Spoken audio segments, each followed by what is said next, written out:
Bonjour, nous sommes le 19 octobre 2020 et d'habitude, dans les signaux faibles, dans mes lettres de signaux faibles, je n'aime pas parler de sujets en rapport avec la politique ou l'actualité sociale. Il y a des sujets qui sont, je dirais, très chauds. L'assassinat de Salomon Paty n'est pas dans ce registre. Il va beaucoup plus loin. Et c'est un thème, celui de la violence, que j'avais commencé à aborder il n'y a pas très longtemps et je voudrais y revenir avec le rappel de quelques faits. En 2002, il y a un livre qui est sorti qui s'appelait Les territoires perdus de la République. C'était un livre d'un collectif d'enseignants qui avait travaillé pendant une dizaine d'années, c'est-à-dire depuis les années 90, pour exprimer le danger qu'il y avait dans l'enseignement français de thèmes qu'il n'était plus possible d'aborder du fait d'un islamisme politique, radical, comme vous voulez comme mot, qui se met en place, qui n'est pas l'application simple d'une religion qui est là en l'occurrence l'islam, qui pourrait être le bouddhisme, le catholicisme, le protestantisme, le judaïsme, tout ce qu'on veut. Non. On empêche d'enseigner, de s'habiller, de manger certaines choses selon les lois, disons-le crûment, de la charia, c'est-à-dire les lois de l'application stricte de l'islam, ce qui n'est évidemment pas possible dans un État comme la France, qui est un État républicain. Alors la République, la laïcité, qu'est-ce que ça veut dire comme mot, laïcité? Bon, chacun a une définition différente du mot. Et même quand on dit le mot république, est-ce que les États-Unis, est-ce que l'Allemagne, est-ce que l'Italie ne sont pas des républiques aussi? C'est un mot qui connote, mais peu importe. Ça veut dire qu'il y a au moins pas loin d'une trentaine d'années qu'on a un problème au niveau de l'enseignement. Et quand on dit une trentaine d'années, ça veut dire que les enfants concernés il y a 30 ans, ben ils ont 40 ans, 35 ans, et ils ont eux-mêmes des enfants, dont certains étaient peut-être dans la classe du collège de Conflans-Sainte-Honorine dont nous avons parlé. Là, nous sommes en 2002.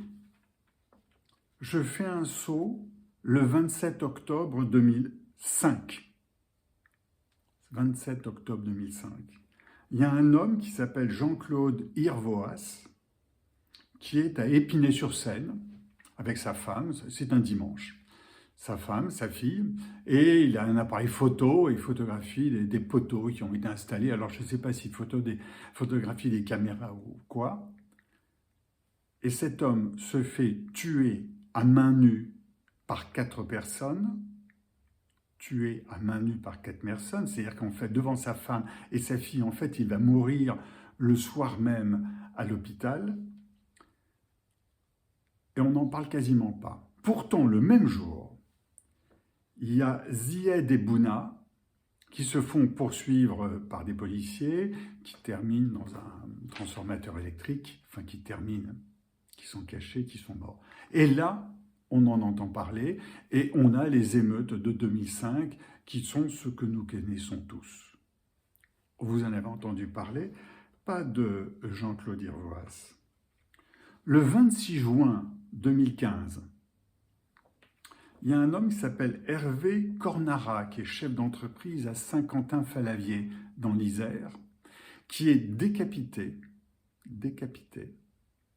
par un salarié, je crois, je ne me souviens plus si c'est un ancien salarié, qui vient de se convertir à l'islam.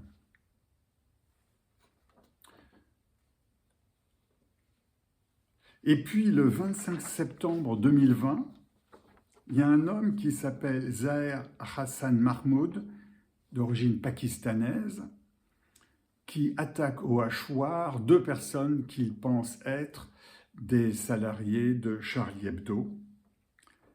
Il dit avoir 18 ans, en fait il en a 25, et il est depuis 2 ans en France, soumis aux lois de la République. C'est-à-dire qu'il est dans une sorte d'hôtel, d'après les images que j'ai vues à la télévision, et la personne qui s'en occupe dit « Écoutez, c'est un garçon très bien, hein.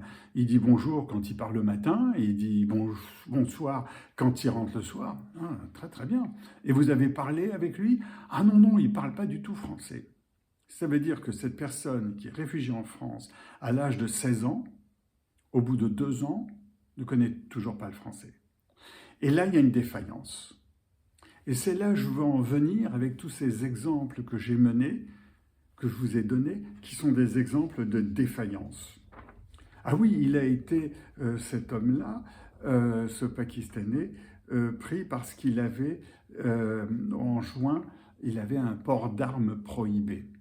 Port d'armes prohibé pour un Pakistanais mineur, il n'était peut-être plus, mais qu'est-ce qu'il fait encore là? Qu'est-ce qu'il fait encore là? Faisons respecter la loi. Et puis, le 16 octobre 2020, Salomon Paty fait un cours d'instruction civique sur la liberté de la presse, somme toute très classique en France, dans tout pays démocratique. Et il se fait égorger, alors c'est pas le jour-là qu'il se fait égorger, c'est ce jour-là qu'il se fait égorger, c'est une dizaine de jours avant qu'il a fait ce cours. Il se fait égorger par un Tchétchène qui a entendu sans doute cet appel, on ne connaît pas au jour où j'enregistre le détail, et qui fait 80 km. Il ne l'a peut-être pas fait en vélo, hein. Il a 18 ans, et pour aller l'égorger, demander quel est son nom, oui, enfin pas quel est son nom, quel est son visage, etc., pour le reconnaître à la sortie du collège. Il y a un problème, c'est que tous ces gens-là dont je vous ai parlé, ces assassins, n'ont pas été tellement punis, n'ont pas eu peur de se promener avec des couteaux sur eux, n'ont pas eu peur de faire des repérages, alors que devant un collège, il peut y avoir des caméras. C'est aujourd'hui chose assez courante. Et ils vont faire ce qu'ils ont envie de faire, ou ce qu'ils croient la nécessité de faire. En juillet-août, j'ai écrit ceci dans ma lettre, en juillet-août 2020, dans ma lettre des signaux faibles. Signaux faibles 9. Autorité défaillante, violence en croissance. La France construit depuis nombreuses années, nombreuses décennies, sa défaillance d'autorité. Un exemple. Le Royaume-Uni impose depuis le 16 août la quarantaine aux visiteurs depuis la France. La France annonce la réciprocité immédiate. C'est bien, mais ça n'a jamais été fait. Ça n'a pas été fait. Dernier signal, les maires. Ce sont toujours dans la lettre des signaux faibles des faits récents. Les maires agressés, 361 en 2018, 383 en 2019, 233 de janvier à juillet 2020. On va donc atteindre les 400. Le maire est la personne élue, la personne politique la plus aimée des Français. Ces agressions ne sont pas normales. S'il y a autant d'agressions, c'est qu'elles ne sont pas suffisamment punies. Je ne veux pas mettre tout le monde en prison. Ce n'est pas la nécessité de mettre tout le monde en prison. Mais qu'est-ce qu'il en est? L'État doit s'en prendre à lui-même. Les peines ne sont pas faites.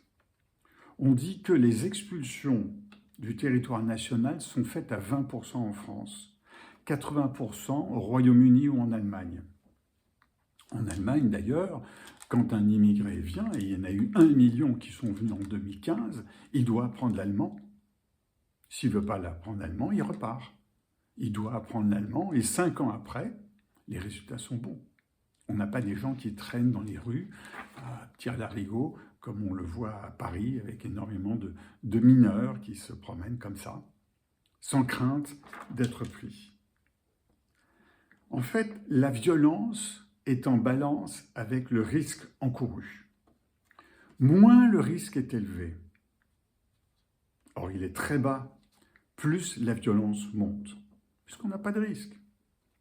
Le danger est l'installation dans le temps de l'autorité défaillante. Or, cette autorité défaillante est installé en France depuis sans doute une trentaine d'années. Or, l'univers de la violence y devient multiple, y compris dans le domaine économique, environnemental, social, politique. Et pour l'avoir vécu même sur un débat, sur les réseaux sociaux, sur un débat sur le progrès, ça devient violent. Construire une autorité, ce n'est pas additionner les lois, ce n'est pas modifier la Constitution, c'est faire respecter, appliquer l'arsenal largement suffisant qui existe. À bientôt.